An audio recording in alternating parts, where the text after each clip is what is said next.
भिवंडी वाडा मनोर महामार्गाची सध्या अत्यंत दुरवस्था झाली असून मोठमोठे खड्डे, उडणारी धूळ आणि अपूर्ण रस्ते कामांमुळे नागरिक त्रस्त झालेत।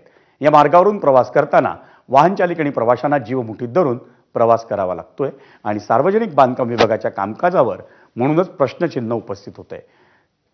साधारण 64 किलोमीटर लांबीचा महामार्ग सुरुवातीला 2009 मध्ये सुप्रीम इन्फ्रा कंपनीने तब्बल 392 कोटी आणि 46 लाख रुपयांच्या खर्चातून तयार केला होता, पण रस्त्याची योग्य देखभाल न झाल्याने तिथे मोठ्या प्रमाणावर खड्डे पडले आणि त्यानंतर टप्प्याटप्प्याने तब्बल 370 कोटी रुपये या दुरुस्तीवर खर्च करण्यात आले।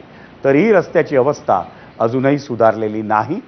म्हणूनच मुख्यमंत्री आणि उपमुख्यमंत्र्यांनी तातडीने लक्ष देऊन हा रस्ता लवकरात लवकर दुरुस्त करून घ्यावा अशी मागणी नागरिकांकडून करण्यात येते।